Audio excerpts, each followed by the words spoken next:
جی قال قال رسول الله صلى الله عليه وسلم ليس صلاة أثقل على المنافقين من الفجر والعشاء ولو يعلمون ما فيهما لاتوهما ولو حبوا. حضرت ابو ہریرہ رضی اللہ عنہ سے روایت ہے کہ رسول اللہ صلی اللہ علیہ وسلم نے فرمایا منافقین پر فجر اور عشاء سے زیادہ کوئی نماز بھاری نہیں ہے، اگر وہ جان لیں کہ اس میں کتنا ثواب ہے تو ضرور آئیں، اگرچہ گھٹنوں کے بل چل کے آئیں فجر اور عشاء میں۔ حدیث نمبر 630۔ وعن عثمان رضي الله عنه قال قال رسول الله صلى الله عليه وسلم من صلى العشاء في جماعة فكأنما قام نصف الليل ومن صلى الصبح في جماعة فكأنما صلى الليل كله. حضرت عثمان رضی اللہ عنہ سے روایت ہے کہ رسول اللہ صلی اللہ علیہ وسلم نے فرمایا جس نے عشاء کی نماز جماعت سے پڑھی ایسے ہے جیسے آدھی رات اس نے نماز پڑھی، اور جس نے فجر کی نماز جماعت سے پڑھی تو گویا پوری رات اس نے نماز پڑھی، پوری رات عبادت کا ثواب ملتا ہے۔ رواہ مسلم۔ حديث نمبر 631 631۔ عمر رضي الله عنهما قال قال رسول الله صلى الله عليه وسلم لا يغلبنكم الأعراب على اسم صلاتكم المغرب قال وتقول الأعراب هي العشاء. حضرت عبداللہ ابن عمر رضی اللہ عنہما سے روایت ہے کہ رسول اللہ صلی اللہ علیہ وسلم نے فرمایا دیہاتی لوگ تم پر علی اسم صلاتکم المغرب، تمہاری جو صلاۃ ہے نا مغرب، اس کے نام پر غالب نہ آ جائیں۔ پھر آپ نے فرمایا دیہاتی کہتے ہیں کہ وہ عشاء ہے۔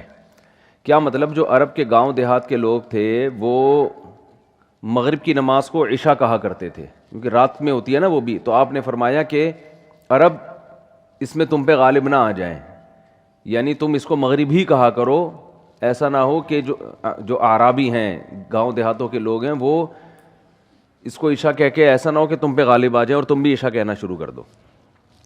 چلو آگے، حديث نمبر 632 وقال لا آگے اس کی وجہ آ رہی ہے اگلی حدیث میں۔ وقال لا يغلبنكم الأعراب على اسم صلاتكم العشاء فإنها في كتاب الله العشاء فإنها تعتم بجلاب نہیں بھائی، بحلاب الابل۔ رواه مسلم. حدیث نمبر 632 وقال حضرت عبداللہ بن عمر فرماتے ہیں رسول اللہ صلی اللہ علیہ وسلم نے فرمایا اعراب تم پر یعنی دیہاتی لوگ تم پر عشاء کی نماز میں غالب نہ آ جائیں، اس لیے کہ وہ اللہ کی کتاب میں عشاء ہے۔ بھئی قرآن میں عشاء کی نماز کو عشاء کہا گیا ہے نا، من حین تضعون وہ کیا ہے، ومن بعد صلاۃ العشاء سورہ نور میں آتا ہے کہ وہ یہ تمہارے سونے کے اور پرائیویسی کے اوقات ہیں، تو اس میں اللہ نے عشاء کی نماز کو عشاء کہا ہے۔ تو آپ نے فرمایا کہ اللہ کی کتاب میں اس کو عشاء کہا ہے۔ فإنها تعتم بحلاب الابل، یہ تعتم مجہول کے ساتھ بھی ہو سکتا ہے، تعتم معلوم کے ساتھ بھی ہو سکتا ہے۔ اگر یہ تعتم ہو مجہول کے ساتھ تو اس کا مطلب ہوا فإنها، اس لیے کہ یہ جو عشاء کی نماز ہے تعتم، عتمہ کہتے ہیں اندھیرے کو، سواد الظلام جو اندھیرے کی سیاہی ہوتی ہے، اس لیے کہ یہ اندھیرے کی سیاہی میں پڑی جاتی ہے بحلاب الابل، اونٹوں کے دوہنے کے ٹائم پہ۔ عرب یہ کرتے تھے کہ جب گھپ اندھیرا ہو جاتا تھا نا تو پھر اونٹنیوں کا دودھ دھونا کہتے ہیں نا اس کو، جو اونٹنیوں کو دودھ نکالتے تھے، تو چونکہ اس وقت عشاء کی نماز پڑھی جاتی تھی تو اونٹنی کا دودھ بھی رات کے اندھیرے میں نکالتے تھے، تو اس لیے اس نماز کو کیا کہا گیا ہے؟ عشاء کی نماز کہا گیا ہے۔ تو ہاں صلاۃ العتمہ بھی کہا گیا ہے، تو یہ بھی اس سے بھی منع کیا گیا، عتمہ مت کہو اس کو، ٹھیک ہے نا۔ تو اس سے پتہ چلتا ہے کہ مغرب کا ٹائم دوسرا ہے، عشاء کا ٹائم دوسرا ہے، تو دو اس کو یہ نام دے دو گے تو خلط ملط ہو جائیں گی، سمجھ رہے ہو؟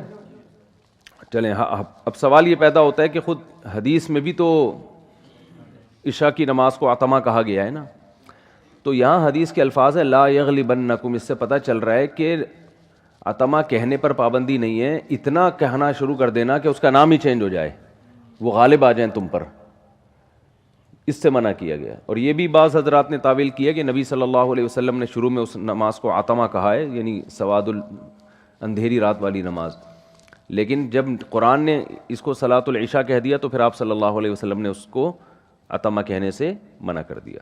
چلیں حديث نمبر 633 وعن علي رضي الله عنه أن رسول الله صلى الله عليه وسلم قال يوم الخندق حبسونا عن صلاة الوسطى صلاة العصر ملأ الله بيوتهم وقبورهم نارا۔ حضرت علی رضی اللہ عنہ سے روایت ہے کہ رسول اللہ صلی اللہ علیہ وسلم نے غزوہ خندق کے دن فرمایا حبسونا عن صلاة الوسطى، انہوں نے ہمیں درمیانی نماز سے روک لیا ہے۔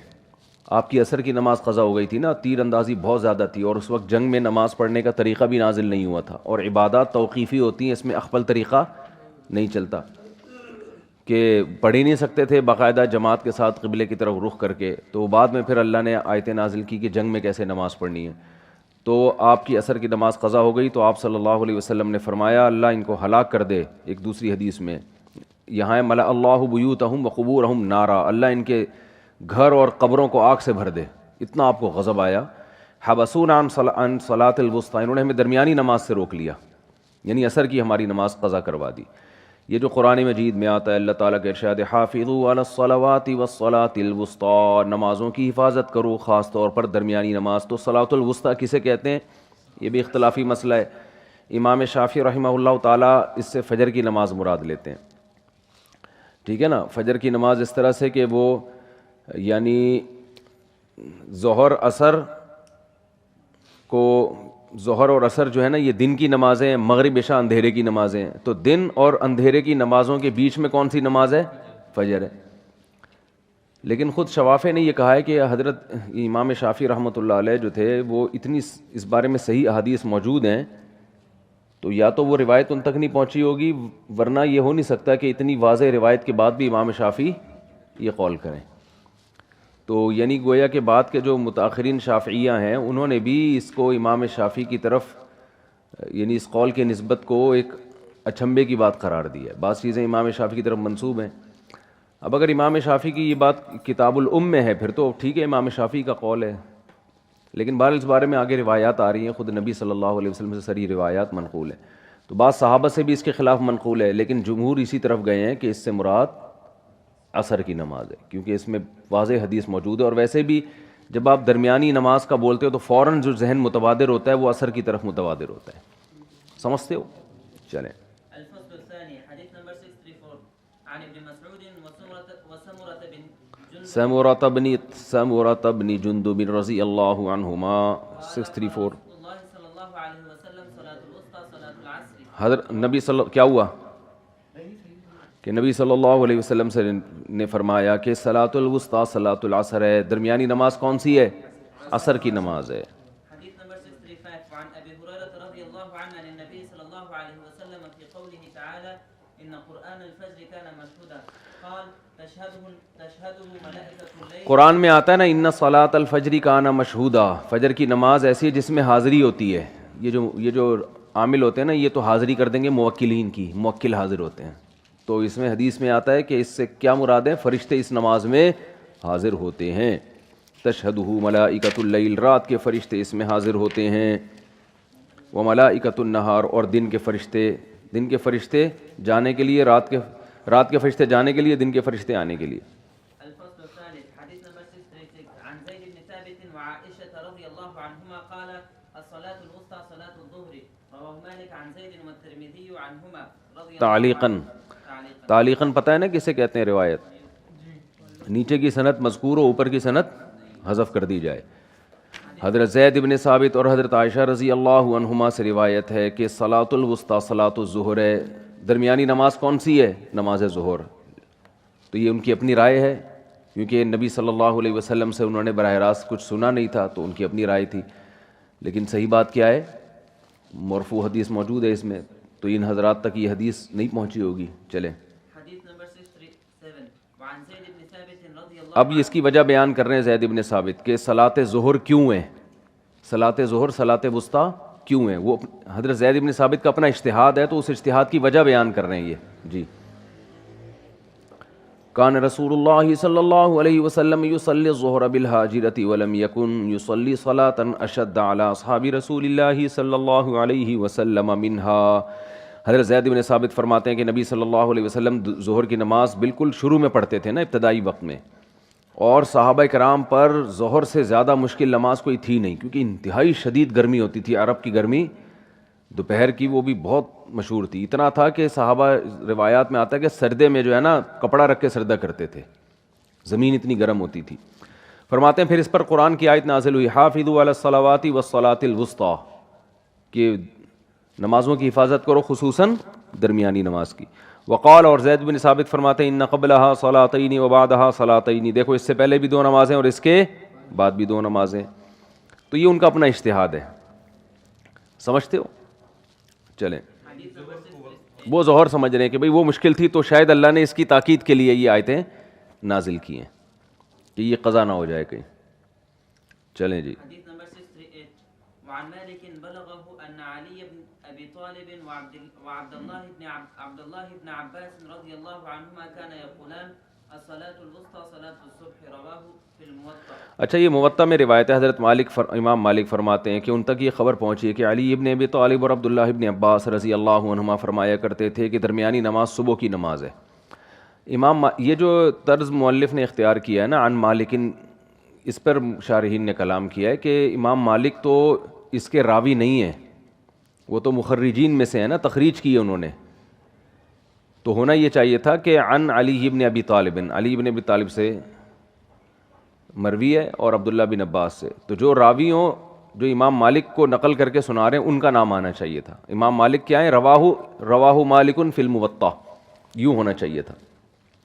خیر امام مالک سے مروی ہے کہ حضرت علی ابن ابی طالب اور عبداللہ بن عباس فرماتے تھے کہ یہ صلاۃ الوسطیٰ صلاۃ الصبح ہے.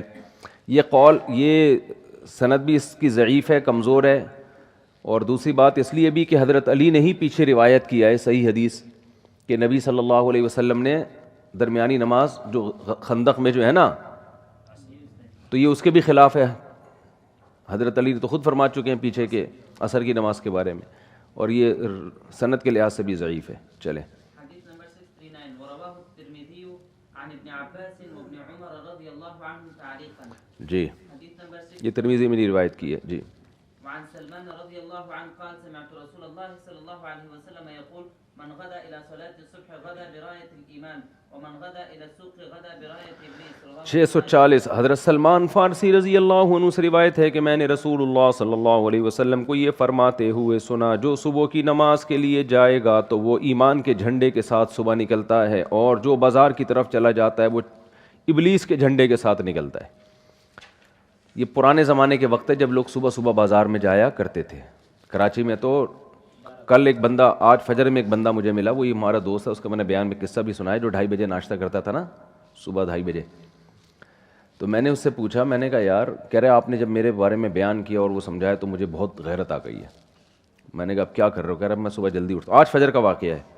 میں نے کہا ماشاء اللہ کب اٹھ رہے ہو؟ کہہ رہا میں 11 بجے اٹھ جاتا ہوں الحمدللہ. ایک منٹ.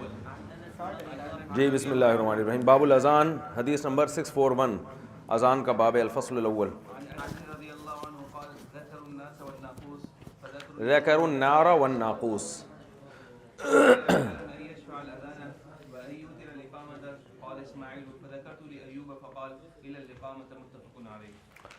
حضرت انس رضی اللہ عنہ سے روایت ہے، قال ذکر النار والناقوس، لوگوں نے، صحابہ نے نماز کے بلانے کے لیے آگ کا اور ناقوس کوئی ہوتا تھا سائرن ٹائپ کی چیز جس کو وہ منہ میں رکھ کے بجاتے تھے نا یہودی، لوگوں کو نماز کے لیے بلانے کے لیے، عبادت گاہ میں بلانے کے لیے. اب بھی چرچوں میں گھنٹے ہوتے ہیں نا، گھنٹی بجتی ہے چرچ میں. تو جب لوگ نماز کے لیے جمع ہوا کرتے تھے تو پریشان ہوتے تھے کہ بھئی کس ٹائم پہ، گھڑیاں تو تھی نہیں. تو آگ کا تذکرہ کیا کہ ہم ایک آگ جلا دیں گے، اور بعض نے کہا کہ ہم ناقوس. تو یہود و نصارہ کا تذکرہ آیا اس میں، لیکن نبی نے حضرت بلال کو حکم دیا ان یشفع الاذان، کہ اذان کو 2 کر کے اور اقامت کو اوترا، ایتار کر کے. ایتار کا مطلب اللہ اکبر اللہ اکبر، یعنی اللہ اکبر 2 دفعہ ہوگا، باقی اشہد ان لا الہ الا اللہ اشہد ان محمد رسول اللہ، جیسے کہ سعودی عرب میں ہوتی ہے نا اقامت.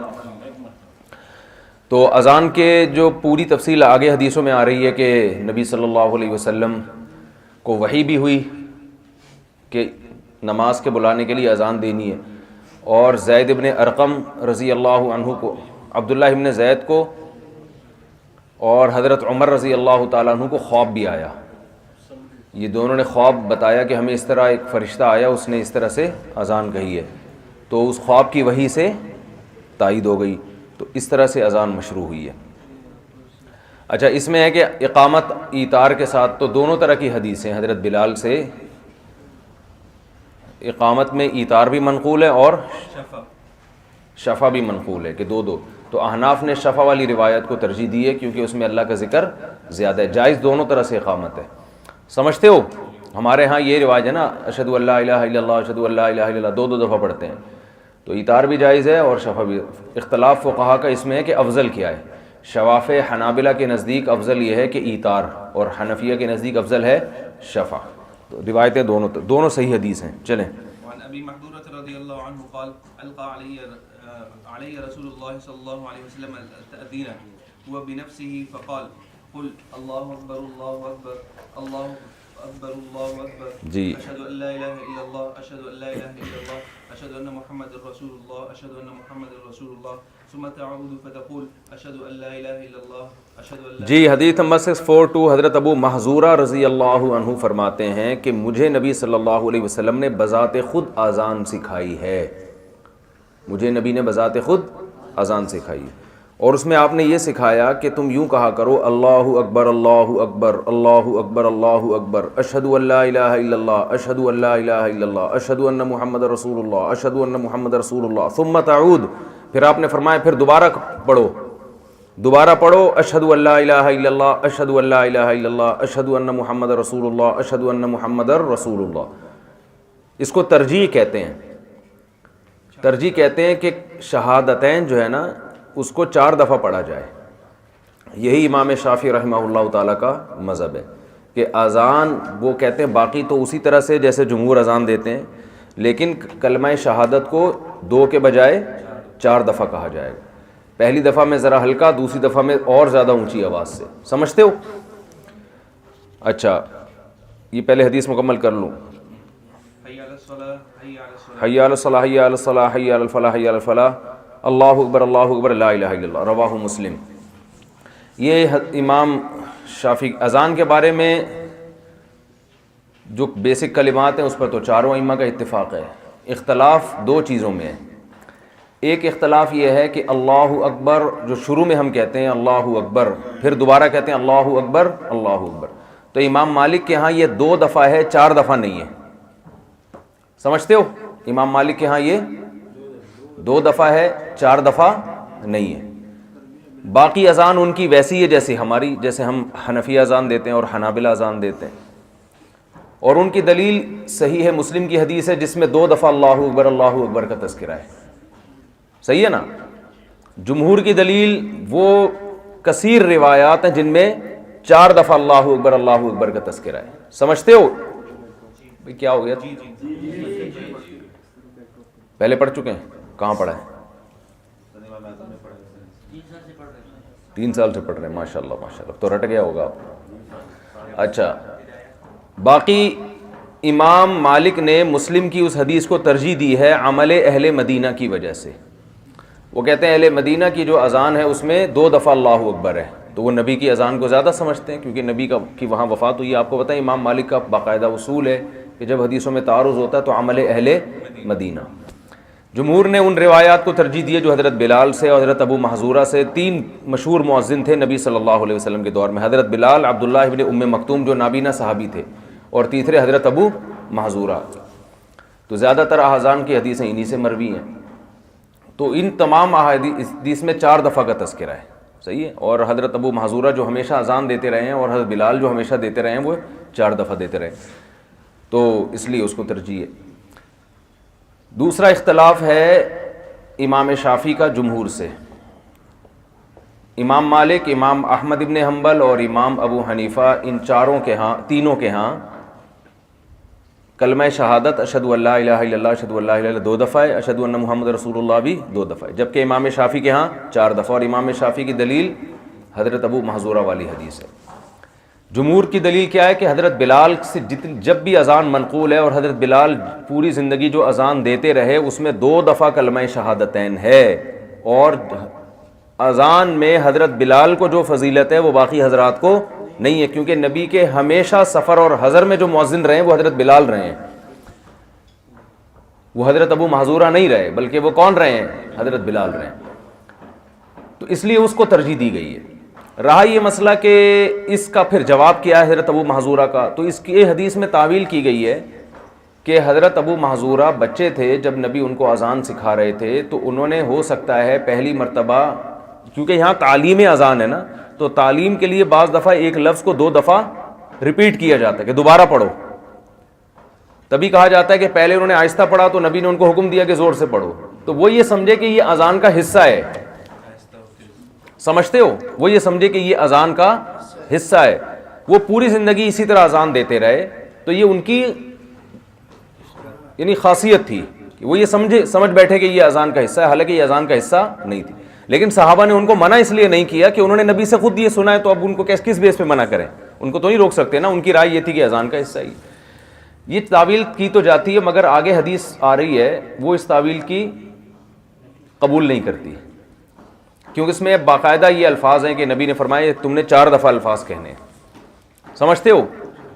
تو اب اس حدیث کا جواب یہ ہے کہ آگے مشکات میں ہی وہ حدیث آ رہی ہے, اس کا جواب یہ ہے کہ جمہور کی طرف سے اس کا جواب یہ دیا جا سکتا ہے کہ وہ ہو سکتا ہے روایت بالمعنی ہو. راوی بعض دفعہ نبی کے الفاظ کو اپنے مفہوم میں بھی بیان کرتے تھے. حدیث تو صحیح ہوتی ہے لیکن راوی نے اس کو اپنے مفہوم میں بیان کیا. تو اصل بات تو وہی ہے جو حضرت ابو محذورہ رضی اللہ تعالیٰ عنہ سے اس حدیث میں منقول ہے کہ نبی نے مجھے کہا ریپیٹ کرو ان الفاظ کو. تو وہ ریپیٹ کرنا سکھانے کے لیے تھا. بعض نے یہ بھی کہا ہے کہ توحید ان کے دل میں راسخ کرنے کے لیے ان سے یہ کلمات 4 دفعہ کہلوائے گئے. تو دوسری جو حدیث ہے جو اس تعویل کی نفی کر رہی ہے وہ راوی نے روایت بالمعنی کیا, اور اس کا ہمیں ثبوت بھی ملتا ہے احادیث سے. جیسے کہ وہی حضرت فاطمہ کون سی تھیں یار, فاطمہ بنت ابی قبیس تھیں جن کے شوہر نے 3 طلاقیں دی تھی نا, اور آپ صلی اللہ علیہ وسلم نے ان کے بارے میں فرمایا لا نفقۃ لہا ولا سکنا, کہ تمہیں نہ کوئی نان نفقہ ملے گا نہ تمہیں رہائش ملے گی شوہر کی طرف سے. تو وہ یہ سمجھ بیٹھی کہ یہ ہر 3 طلاق والی کے لیے یہی حکم ہے کہ جب عورت کو 3 طلاقیں ہوتی ہیں تو اس کو عدت کا خرچہ شوہر کی طرف سے نہیں ملتا. تو اب دوسری حدیث میں, مسلم ہی کی حدیث میں یہ الفاظ ہیں, راوی یہ بیان کرتے ہیں کہ نبی نے 3 طلاق والی عورت کے بارے میں حکم دیا کہ لا نفقۃ لہا ولا سکنا. تو انہوں نے قاعدہ کلیہ کے طور پہ اس کو بیان کر دیا, حالانکہ نبی نے ایک خاص صحابیہ کے بارے میں فرمایا تھا, تو انہوں نے اس کو قاعدہ کلیہ کے طور پہ بیان کر دیا.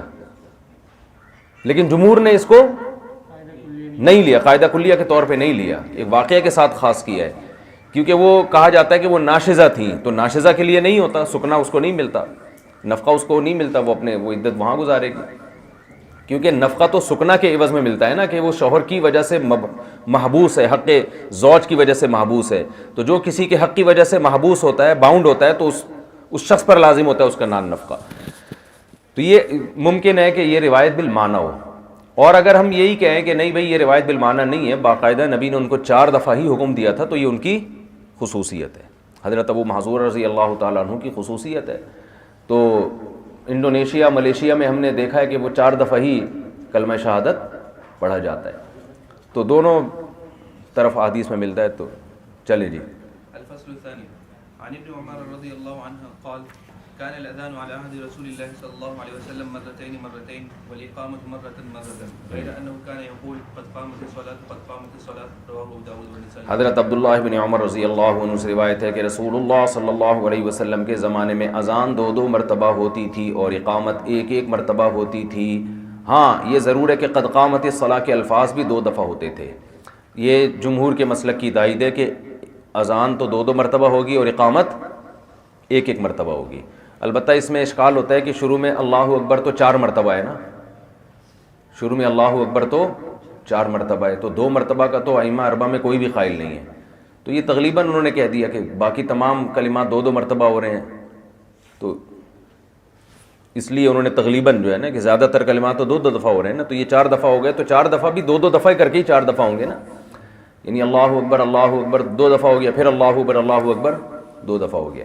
باقی یہ دلیل جمہور کی مضبوط دلیل ہے کہ اقامت 1 مرتبہ ہے. لیکن حناف کی بھی مضبوط دلیل ہے کہ حضرت بلال رضی اللہ تعالیٰ عنہ جو اقامت کا عام معمول تھا آپ کا, دوسری حدیث میں ہے کہ وہ 2 مرتبہ اقامت کا, لیکن جائز دونوں ہیں, افضلیت میں اختلاف ہے. اگر نبی صلی اللہ علیہ وسلم کے دور میں اقامت کا عام معمول 1 مرتبہ کبھی ہو اور 2 مرتبہ بعض دفعہ بھی ثابت ہو جائے, اس پر تو بہرحال صحیح حدیث موجود ہے کہ بعض دفعہ 2 مرتبہ بھی ہے, تو افضل تو بہرحال 2 مرتبہ ہی ہوگا نا, کیونکہ اس میں اللہ کا ذکر زیادہ ہے. چلیں. وعن ابي محذورة رضي الله عنه ان النبي صلى الله عليه وسلم علمه الاذان 19 كلمة والاقامة 17 كلمة. حضرت ابو محذورہ رضی اللہ عنہ سے روایت ہے کہ نبی صلی اللہ علیہ وسلم نے ان کو جو اذان سکھائی وہ 19 دفعہ 19 کلمات تھے اور اقامت 17 کلمات. تو یہ اقامت کے بارے میں احناف کی مضبوط دلیل ہے کہ اقامت کتنی دفعہ ہے؟ 17 کلمات جب بنتے ہیں جب آپ اشہد، ہر لفظ کو 2 دفعہ کہیں، اشہد ان لا الہ الا اللہ، اشہد ان لا الہ الا اللہ. چلیں. وعنه قال قلت يا رسول الله علمني السنة الأذان قال فمسح مقدم رأسه قال تقول الله أكبر الله أكبر الله أكبر الله أكبر ترفع بها صوتك ثم تقول أشهد أن لا إله إلا الله أشهد أن لا إله إلا الله أشهد أن محمد رسول الله أشهد أن محمد رسول الله. حضرت ابو محذورہ سے روایت ہے کہ میں نے عرض کیا یا رسول اللہ مجھے اذان کا طریقہ سکھا دیں. علمنی سنت الاذان، سنت طریقے کو کہتے ہیں اذان کا طریقہ. فمسح مقدم راسه، آپ صلی اللہ علیہ وسلم نے میرے سر کے بالوں کو یہاں سے پکڑا، ایسے محبت سے نا، ایسے پکڑا اور فرمایا تقول، تم یوں کہو اللہ اکبر اللہ اکبر اللہ اکبر اللہ اکبر، ترفع بها صوتک، اور آواز اپنی بلند کرنا.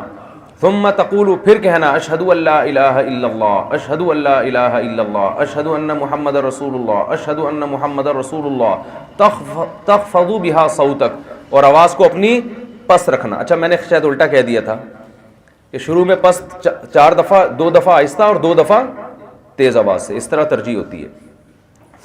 ثم ترفع صوتک بالشہادہ، پھر دوبارہ اپنی آواز کو اونچی کرنا. تو یہ حدیث اس تعویل کی نفی کر رہی ہے. اچھا بھائی، اشہد ان لا الہ الا اللہ اشہد ان لا الہ الا اللہ اشہد ان محمد رسول اللہ اشہد ان محمد رسول اللہ، حی علی الصلاۃ حی علی الصلاۃ حی علی الفلاح حی علی الفلاح. فإن كانت صلاۃ الصبح، اگر فجر کی نماز ہو تو قلتا، تو تم یوں کہنا الصلاۃ خیر من النوم الصلاۃ خیر من النوم. پھر اللہ اکبر لا الہ الا اللہ، نہ اس سے پہلے صلاۃ والسلام ہے نہ اس کے بعد صلاۃ والسلام ہے. تو اذان میں کسی بھی قسم کی ایڈیشن جائز نہیں ہے. جو حدیث میں منقول تھا محدثین نے، وہ فقہاء نے وہ قول لے لیا. حدیث نمبر 646. وعن بلال رضي الله عنه قال قال لي رسول الله صلى الله عليه وسلم لا تسوبن في شيء من الصلاة إلا في صلاة الفجر. رواه الترمذي. حضرت بلال رضی اللہ عنہ سے روایت ہے کہ مجھ سے نبی نے فرمایا لا تثوبن في شيء من الصلوات، نماز میں کسی بھی نماز میں تثویب نہ کرو. تثویب کہتے ہیں اذان کے بعد پھر دوبارہ اخپل طریقے سے لوگوں کو بلانا مسجد میں، جیسے افغانستان میں ہوتا ہے. بریلوی کرتے ہیں. ایک تو اذان ہو گئی، اللہ نے بلا لیا، ایک آپ پھر اس کے بعد اخپل طریقہ بھی اختیار کر رہے ہیں. اس کو تثویب کیوں کہتے ہیں؟ اصابہ، ثواب لوٹنے کو کہتے ہیں نا. تو یا تو لوٹانا ہے کہ وہی دعوت آپ دوبارہ لوٹا رہے ہو، اور ایک اور وجہ بھی ہے وہ ذہن سے نکل گئی. تثویب کو تثویب کیوں کہتے ہیں؟ ہاں تثویب کہتے ہیں. ایک اور عمل ہے، ثوب سے نکلا ہے. ثوب کپڑوں کو کہتے ہیں. پہلے زمانے میں جب کوئی بہت خطرناک خبر دی جانے والی ہوتی تھی تو لوگ اپنے کپڑے اتار کے ایسے لٹکا دیتے تھے اور لہراتے تھے ایسے. اگلا سمجھ جاتا تھا کوئی بہت اہم خبر ہے، کوئی دشمن حملہ کر رہا ہے یا کیا ہو رہا ہے. یہ یعنی اس کی علامت تھی کہ امپورٹنٹ خبر ہے. یہ ثوب سے نکلا ہے. ثوب لباس کو کہتے ہیں. تو پھر جب یہ چیز عام ہو گئی تو یہ ہر خبر، ہر اعلام کے معنی کو تثویب کہا جانے لگا، اگرچہ اس میں کپڑے نہ بھی لٹکا رہے ہوں. تو تثویب کا معنی اعلام بعد اعلام نہیں، ایک تو معنی اعلام بعد اعلام اور ایک ہے اہم خبر دینا. تو اذان تو ہو گئی، اس کے بعد دوبارہ آپ خبر کہہ رہے کہ خبر اوری کا نا. بھائی پٹھان لوگ بولتے ہیں نا، خبر دے دی پھر اس نے خبر اوری کا نا سنائی دے رہا ہے، تو یہ دوبارہ اس کو متنبع کرنا. تو دوبارہ متنبع کرنے کے لیے بلانا. تو افغانستان میں سنا ایسا ہی ہوتا ہے کہ وہ ایک دفعہ اذان ہوتی ہے پھر اس کے صلاۃ جامعۃ اس طرح آواز لگتی ہے نا. ابھی نہیں ہوتی. میں نے تو اچھا چلو ٹھیک ہے کوئی بات نہیں. غصہ کیوں ہو رہا ہے بھائی؟ کیا تو یہ حدیث تو بالکل صحیح نہیں ہے سند کے لحاظ سے، ٹھیک ہے نا. آگے اس میں بھی لکھا ہوا ہے، ویسے بھی محدثین کے یہاں یہ حدیث قابل اعتماد نہیں ہے. باقی تصویب جائز ہے یا نہیں ہے؟ تو کہا جاتا ہے کہ اسلاف متقدمین کے ہاں یہ جائز نہیں تھی، متاخرین نے اس کی اجازت دی ہے کیونکہ لوگ مصروف ہو گئے ہیں، مشغولیتیں بڑھ گئی ہیں، تو عین وقت پہ پھر دوبارہ تنبیہ کرنا. لیکن صحیح بات یہ ہے کہ اچھا امام ابو یوسف رحمہ اللہ سے یہ منقول ہے کہ ان لوگوں کے لیے تو تصویب جائز ہے جو قاضی ہے یا کوئی مسلمانوں کے مفاد عامہ کے کسی کام میں مشغول ہیں، کیونکہ وہ اپنی ذات کے لیے مشغول نہیں ہیں بلکہ وہ لوگوں کی خدمت کے لیے مشغول ہیں. تو ان کو تنبیہ کے لیے تصویب صرف ان مخصوص لوگوں کو جائز ہے، باقیوں کے لیے ٹھیک نہیں ہے۔ لیکن یہی بات ہے کہ اصل میں اس زمانے میں اس پہ فتویٰ میرا خیال ہے نہیں دیا جا سکتا، کیونکہ بدعتوں کی بنیاد یہیں سے شروع ہوتی ہے۔ تو اذان کافی ہے، جس کو سمجھ میں آ گیا ٹھیک ہے، نہیں آئے تو دوبارہ اس کو نہیں سمجھایا جائے گا۔ بھائی تبلیغ تو کسی بھی وقت کی جا سکتی ہے نا، لیکن اذان کے بعد کسی اور طریقے سے کوئی بھی ایسا کام کرنا جس میں اذان کا معنی پایا جائے۔ مائک پہ آپ کہہ رہے ہیں کہ آ جاؤ بھائی نماز کے لیے، تو یہ اذان یہی تو تھی، نماز کے لیے تو تھی، تو یہ ٹھیک نہیں ہے، اس سے بدعتوں کا دروازہ کھلتا ہے۔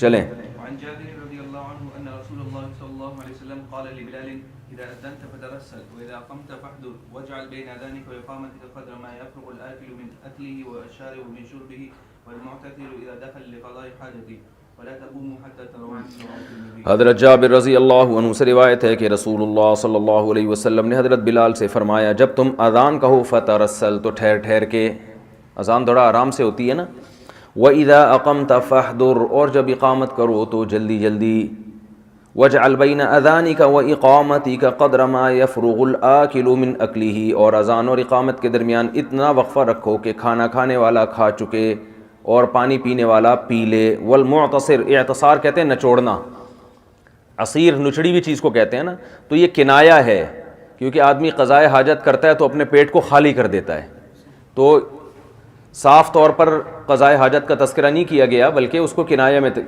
ذکر کیا گیا کہ معتصر جو ہے اذا دخل لقضاء حاجتہ، وہ جب قضائے حاجت کے لیے داخل ہو تو وہ بھی فارغ ہو جائے۔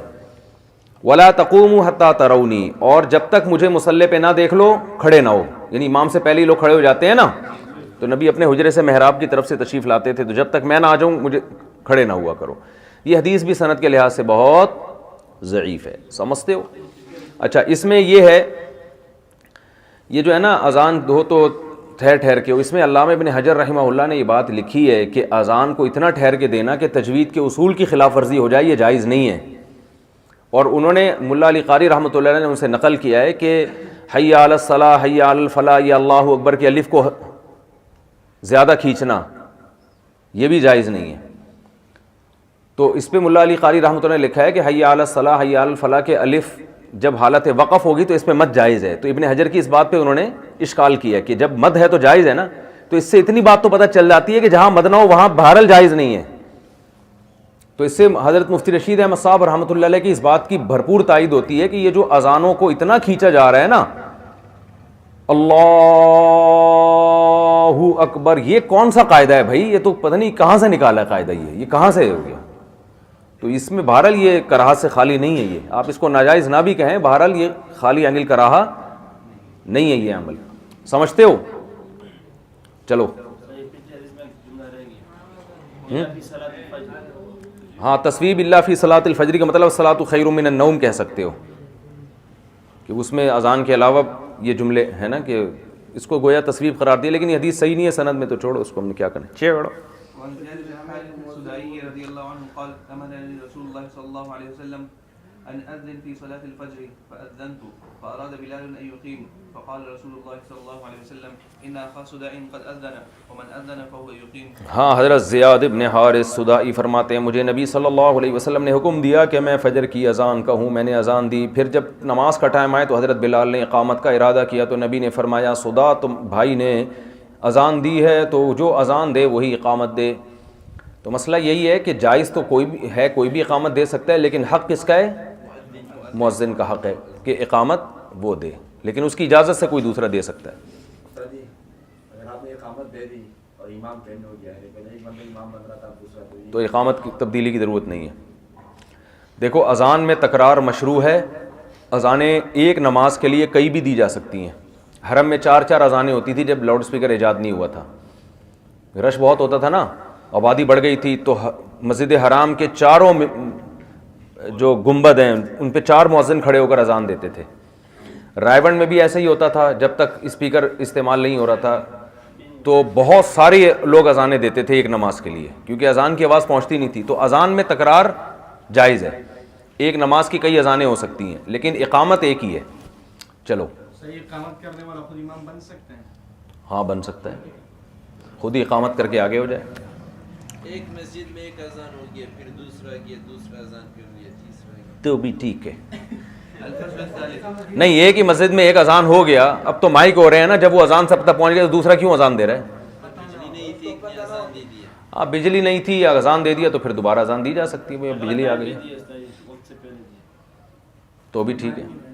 الفصل الثالث عن چلو یار یہ قال كان المسلمون حين قدموا المدينة يجتمعون اب بتا رہے ہیں اذان کیسے مشروع ہوئی، یہ واقعہ سنایا جا رہا ہے، بتایا جا رہا ہے. المسلمون حين قدموا المدينة يجتمعون فتحينون للصلاة. مسلمان مدینہ میں جمع ہوئے، فتحینون، حین وقت کو کہتے ہیں نا، تحینون للصلاۃ کا مطلب نماز کے لیے ٹائم متعین کر رہے تھے کہ کس طرح سے نمازوں کا وقت متعین ہو، لوگوں کو کس طرح بلایا جائے.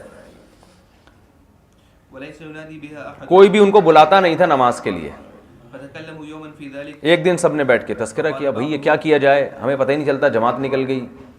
جی فقال بعضهم اتخذوا مثل ناقوس النصارى. بعض نے کہا عیسائیوں کے ناقوس کی طرح، وہ جو سائرن بجاتے ہیں اس طرح کوئی ہونا چاہیے. وقال بعضهم قرنا مثل قرن اليهود. ناقوس کس کو بولتے ہیں؟ خشبۃ طویلۃ، کوئی لمبی سی بانسری کی طرح کوئی چیز ہوتی تھی. باجا جسے کہتے ہیں. چلو فقال عمر اولا تبعثون رجلا ينادي بالصلاة.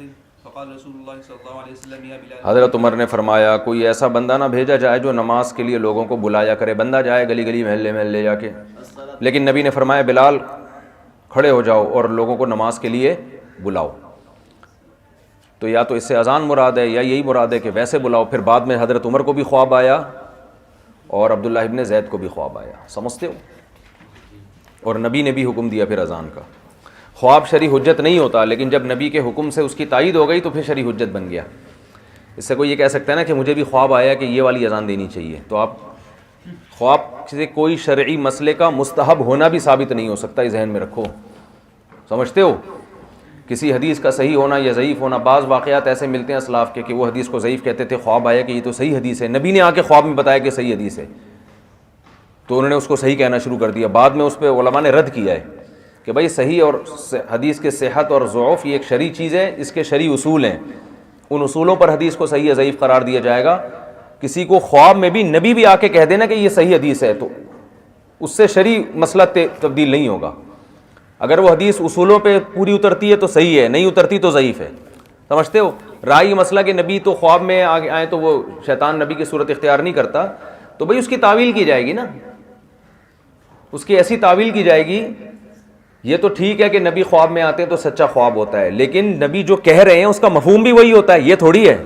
خوابوں کی تو تعویلات ہوتی ہیں، تعبیرات ہوتی ہیں، تو اس کی ایسی تعبیر نکالی جائے گی جو شریعت کے اگینسٹ نہ ہو. جیسے کوئی خواب دیکھتا ہے، نبی خواب میں آ کے کہتے ہیں تم پہ فجر کی نماز معاف ہے، تو خواب سچا ہے.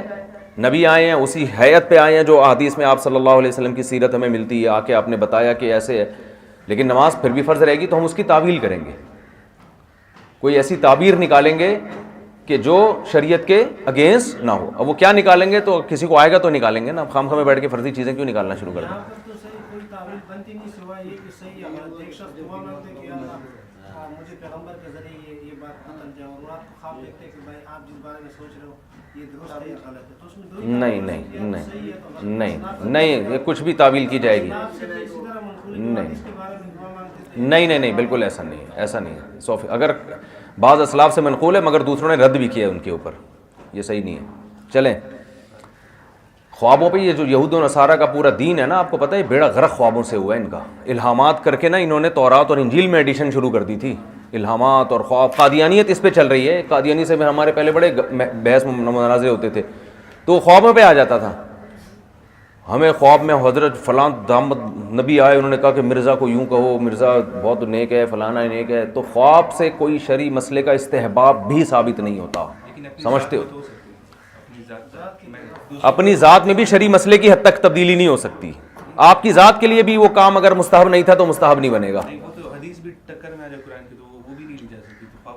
ہاں تو نہیں جا سکتا نا، جو شرعی مسئلہ ہے وہ تو شرعی مسئلہ رہے گا نا. موافق ہو تو پھر ٹھیک ہے. ہاں پہلے سے حدیث سے ایک چیز ثابت ہے، پھر خواب میں آ کے آپ کو ہے تو پھر اس کا مطلب آپ کو، جیسے خواب میں نبی آ کے کہہ رہے ہیں تہجد کی پابندی کرو تو بہت اچھا خواب ہے، اس کی تعویل کی ضرورت نہیں ہے. اس کا مطلب آپ کو بہت پروٹوکول دیا جا رہا ہے انسان کے، آپ کو ماشاءاللہ ماشاءاللہ ماشاءاللہ. میں جب 4 شادیوں پہ میں نے تقریریں شروع کی نا شروع میں 2006 میں، تو ہمارے شیخ حضرت مفتی رشید احمد صاحب رحمہ اللہ مجھے خواب میں آیا اور دیکھ کے مسکرا رہے تھے، خوش تھے، ایسا لگ رہا تھا مطمئن ہے. میں نے یہ بتایا، میں نے کہا لگ رہا ہے کہ حضرت بھی خوش ہیں اس سے.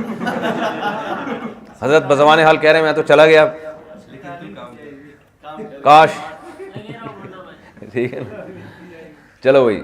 وعن عبد الله بن زيد بن عبد ربه رضي الله عنهما قال لما امر رسول الله صلى الله عليه وسلم بالناقوس يعمل ليضرب به للناس لجمع الصلاه طاف بي وانا نائم رجل يحمل ناقوسا في يده فقلت يا عبد الله اتبيع الناقوس قال وما تصنع به قلت ندعو به الى الصلاه قال افلا ادلك على ما هو خير من ذلك فقلت له بلى. سبحان اللہ. حضرت عبداللہ ابن زید ابن عبد ربہ فرماتے ہیں نبی صلی اللہ علیہ وسلم نے جب ناقوس کا حکم دیا، یعمل لیضرب به للناس، تاکہ ناقوس بجایا جائے، لجمع الصلاۃ، اور لوگ نماز کے لیے جمع ہو. شروع میں نبی نے بھی اسی کا حکم دیا، تو کہتے ہیں مجھے کیا، میں سو رہا ہوں، طاف بی رجل، بندہ خواب میں آیا، یحمل ناقوسا فی یدہ، اس نے اپنے ہاتھ میں ناقوس، بانسری جیسی کوئی چیز تھی، اٹھائی ہوئی تھی. فقلت یا عبداللہ، میں نے کہا اللہ کے بندے، کیونکہ نام نہیں پتا تھا بندہ کون ہے، تو ایسے موقع پہ کیا کہا جاتا ہے، یا عبداللہ اتبیع الناقوس، کیا یہ بانسری مجھے بیچ دو گے؟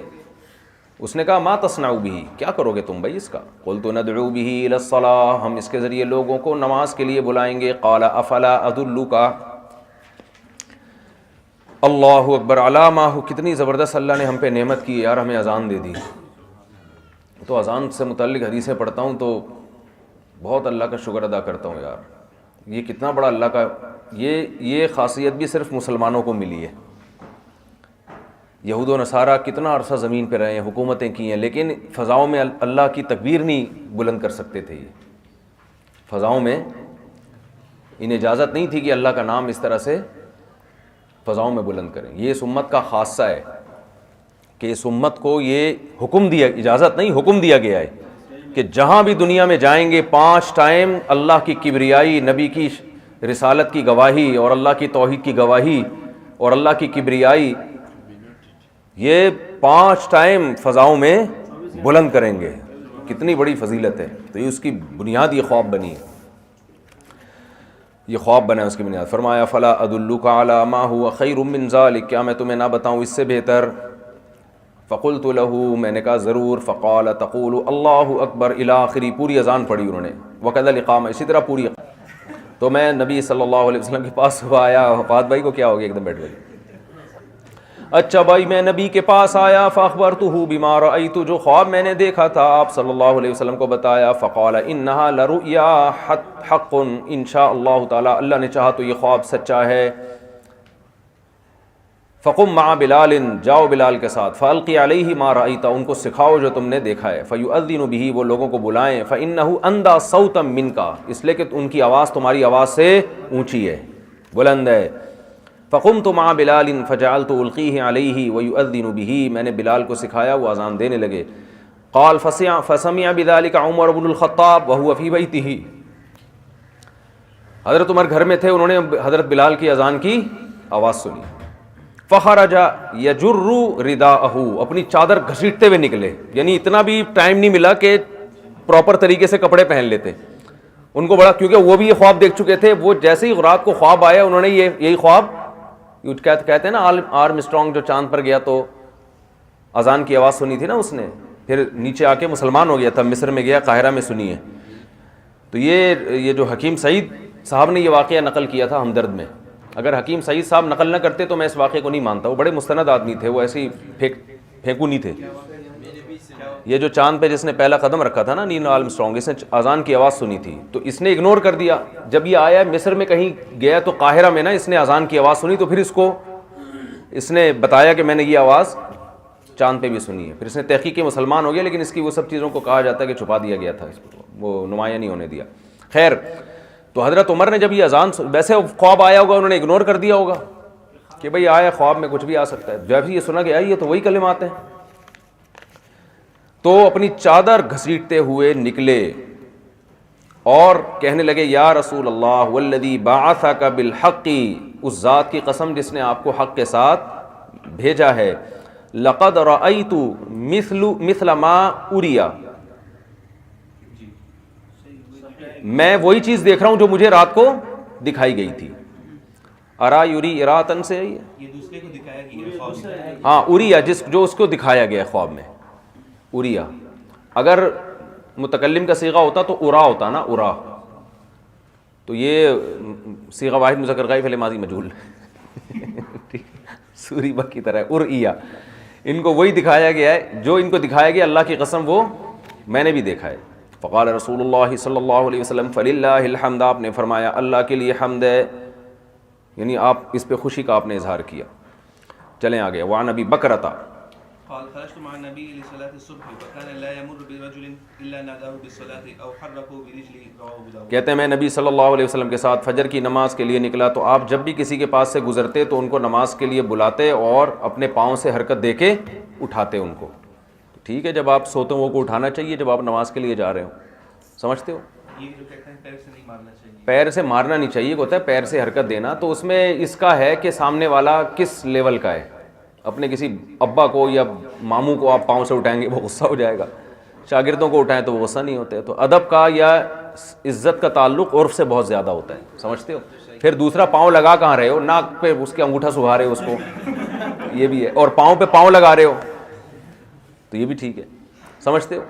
آج کل تو شاگرد وعن مالك بلغه أن المؤذن جاء عمر يؤذن لصلاة الصبح فوجده نائما فقال الصلاة خير من النوم فأمره عمر أن يجعلها في نداء الصبح. امام مالک کی دلیل, وہ مؤذن جاء عمر یؤذنه لصلاة الصبح, امام مالک نے اس کو نقل کیا ہے کہ مؤذن آیا حضرت عمر کے پاس, ان کو فجر کی نماز کے لیے جگانے لگا, دیکھا کہ سو رہے ہیں تو کہنے لگا الصلاة خیر من النوم, نماز نیند سے, حضرت عمر کو بتا رہے ہیں نماز نیند سے بہتر ہے. فامرہ عمر ان یجعلها فی نداء الصبح, فرمایا کہ یہ صبح کی اذان میں یہ الفاظ ایڈ کرو. بعض احادیث سے پتہ چلتا ہے کہ یہ جو الصلاۃ خیر من النوم کے کلمات ہیں یہ حضرت عمر نے فجر کی اذان میں اضافہ کروایا ہے. یہ اضافہ کس نے کروایا ہے؟ حضرت عمر نے. تو اس سے بعض حضرات اس کے قائل ہیں کہ یہ حضرت عمر کی طرف سے ایک فجر کی اذان میں ایڈیشن ہے, سمجھتے ہو نا. لیکن ہم دیکھ چکے ہیں, پیچھے صحیح حدیث گزر چکی ہے کہ نبی صلی اللہ علیہ وسلم نے ان الفاظ کا اضافہ کیا تھا. تو اس سے ہمیں پتہ چلتا ہے کہ حضرت عمر اپنی طرف سے کوئی اضافہ نہیں کرتے, لیکن راوی اس کو ایسے بیان کر رہا ہوتا ہے جیسے حضرت عمر کا اضافہ ہے. تو اس سے ہمیں دو حدیثیں اور بھی حل ہو گئیں. ایک متا والی حدیث جابر بن عبداللہ والی کہ متا نبی کے دور میں حلال تھا, حضرت عمر نے پابندی لگائی ہے. لیکن ہم دوسری حدیث میں دیکھتے ہیں کہ پہلے سے متا پہ پابندی لگ چکی تھی, لیکن راوی ان کو ایسے نقل کر رہے ہیں جیسے یہ حضرت عمر نے کیا یہ کام, کیونکہ ان کے علم میں نہیں تھا وہ. تو ہو سکتا ہے بعض جگہوں پر فجر کی اذان میں الصلاۃ خیر من النوم کا اضافہ نہ کیا جاتا ہو, تو حضرت عمر نے یہ اضافہ وہاں کروایا, تو راوی سمجھے کہ یہ حضرت عمر ہی کی طرف سے اضافہ ہے. تو یہ 3 طلاق کا مسئلہ بھی ایسے ہی حل ہوتا ہے. راوی نے بیان یوں کیا کہ نبی کے دور میں 3 طلاقیں ایک تھیں, حضرت عمر نے 3 کروائی ہیں. تو بھائی حضرت عمر نے نہیں کروائیں. بخاری مسلم کی حدیث سے پتہ چلتا ہے کہ نبی کی محفل میں دی گئی 3 طلاقوں کو نبی نے نافذ کیا ہے. تو حضرت عمر نے جو بھی کام حضرت عمر کی طرف منسوب ہے نا کہ ان کی طرف سے اضافہ ہے, تو وہ اضافہ ان کی طرف سے کچھ بھی نہیں ہے. اس کی اصل ہمیں نبی صلی اللہ علیہ وسلم سے ملتی ہے, اور بعض کی اصل نہیں ملتی, تو وہ ہمیں فرض کرنا پڑے گا کہ وہ ہوئی ہے لیکن ہم تک وہ پہنچی نہیں ہے. یہ کوئی دعویٰ ہی نہیں کر سکتا کہ نبی کا ایک ایک عمل ہم تک لازمی پہنچا ہے, یہ کوئی بھی دنیا میں دعویٰ نہیں کرتا. خود سوچو نا کہ نبی صلی اللہ علیہ وسلم دن بھر میں کتنے اعمال کرتے ہوں گے, کتنی باتیں کرتے ہوں گے. حدیث کی جو تعداد ہے وہ تو 6-7 ہزار تک ہے تقریباً. تو آپ نے 23 سالہ زندگی میں 6-7 ہزار باتیں تھوڑی کی ہیں, لاکھوں کروڑوں باتیں کی ہیں. تو ہم تک دین بعض دفعہ نبی کے قول سے براہ راست پہنچتا ہے, بعض دفعہ خلفائے راشدین, بعض دفعہ صحابہ کا اجماع, بعض دفعہ اہل مدینہ کا عمل, بعض دفعہ ہم اہل کوفہ کا عمل. تو بہت سارے طریقے ہم تک دین اور نبی کا حکم پہنچنے کے. تو صرف اس کو ان قولی حدیثوں میں محصور کر کے رکھ دینا جو بخاری مسلم میں, یعنی بعض لوگوں نے ظلم یہ کیا کہ حدیث کی کتابوں تک محدود کیا, بعض نے اس کو بخاری مسلم تک محدود کر دیا. یہ تو بہت ہی بڑی جہالت ہے. بہت سے حضرات مطالبہ کرتے ہیں بخاری مسلم میں دکھاؤ, تو یہ اپنی جہالت پہ کیا لگا رہے ہیں, ٹھپا لگا رہے ہیں. یہ ایسے ہی ہے جیسے آپ نے دعویٰ کیا کہ زید نے میرے پیسے چوری کیے ہیں, اور آپ نے عدالت میں 2 گواہ جا کے کھڑے کر دیے نا, وسیم اور کلیم کو.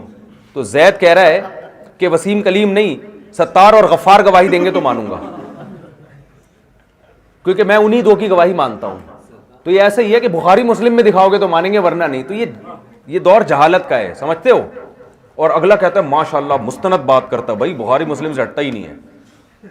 چلو, تو یہ پاگلوں کا دور ہے, جہالت کا دور ہے. اور ایسے ایسے جاہل لوگ بڑے بڑے فنٹر بنے ہوئے, اسلامک اسکالر بنے ہوئے, ان کو بڑی بڑی تقریبات میں بلایا جاتا ہے, یونیورسٹیوں میں ان سے بیان کروائے جاتے ہیں, جن کو بیسک اصولوں کا نہیں پتہ. اور یہ صرف دین کے ساتھ ہو رہا ہے. کسی جاہل ڈاکٹر کو آپ کبھی نہیں دیکھیں گے کسی سیمینار میں, جب تک وہ MBBS نہیں کرے گا پراپر طریقے سے اس کو ڈاکٹر نہیں سمجھا جائے گا. لیکن دین کے معاملے میں ہر گدھے سے گدھا, جاہل سے جاہل, سینس لیس آدمی وہ محقق بنا ہوا ہوگا اور کہے گا میں کسی کی تقلید نہیں کرتا اور میں زبردست اور دلیل سے بات کرتا ہوں. چلو سیٹ اپ چل رہا ہے مارکیٹ میں یہ آج کل. سعد بن عمار بن سعد مؤذن رسول الله صلى الله عليه وسلم قال حدثني أبي عن أبيه عن جده أن رسول الله أمر بلالا أن يجعل إصبعيه في أذنيه وقال إنه نبی نے حضرت بلال کو حکم دیا کہ کانوں میں اپنی انگلیاں ڈال دیا کرو, تو اس سے آواز کیا ہوتی ہے؟ اونچی. اس سے شاید اس میں حکمت یہ ہو کہ آدمی کو اپنی آواز کم سنائی دیتی ہے تو زیادہ زور سے بولتا ہے وہ. جیسے آپ نے دیکھا جو اونچا سنتے ہیں نا, بولتے بہت زور سے ہیں, وہ سمجھتے ہیں کہ ہم بھی, سامنے والا بھی اونچا سن رہا ہے. اچھا, اس میں ایک پوائنٹ کی بات یہ ہے کہ دیکھو خواب حضرت عمر کو آیا, خواب عبداللہ بن زید کو آیا, ہونا یہ چاہیے تھا کہ یہی اذان دیتے. حضرت بلال کو تو خواب آیا نہیں, لیکن نبی اذان کا کہہ کس کو رہے ہیں؟ بلال کو. کیوں؟ جو جس چیز کا اہل ہو اسی کے ذمے وہ کام لگایا جاتا ہے. Point to be noted. جو آج کل مارکیٹ میں کیا چل رہا ہے؟ شارٹ. یہ چونکہ حضرت جی کے بیٹے ہیں لہذا یہی خلیفہ بنیں گے, سمجھتا ہے؟ یہ چونکہ بہت بڑے بزرگ ہیں لہذا کورونا کا علاج یہ بتائیں گے. ایک مثال دے رہا ہوں. تو نبی صلی اللہ علیہ وسلم تو دیکھ رہے ہیں, وہ کہہ سکتے تھے یا رسول اللہ ہمیں اللہ نے خواب بتایا اور یہ فضیلت آپ ہمارے بجائے کس کو دے رہے ہیں؟ بلال کو دے رہے ہیں. تو آپ کہہ سکتے تھے بھائی مقصد کیا ہے؟ لوگوں تک بات کو پہنچانا. تو جس میں صلاحیت ہوگی یہ کام اس کے ذمہ لگایا جائے گا نا. تو یہ چیز بھی سیکھنے کی ہے قرآن و حدیث سے. ان لاجیکل کام نہیں کرنے چاہیے. آج کل حضرت ان لاجیکل کام بہت چل رہے ہیں. دامت برکاتم, بس جہاں دامت برکاتم لگ گیا تو وہ سب کچھ, وہ حکیم بھی ہے, وہ ڈاکٹر بھی ہے, وہ نفسیاتی ڈاکٹر بھی ہے, وہ مفتی بھی ہے, وہ بزرگ بھی ہے, وہ روحانی ٹوپی ڈرامہ بھی ہے, سب کچھ ہے وہ. چلو وہ شادیوں کے مشورے بھی دے گا, وہ رشتے بھی بتائے گا, سمجھتے ہو؟ سب کچھ ہو جائے گا. چلو بھائی آگے, باب مکمل ہو گیا.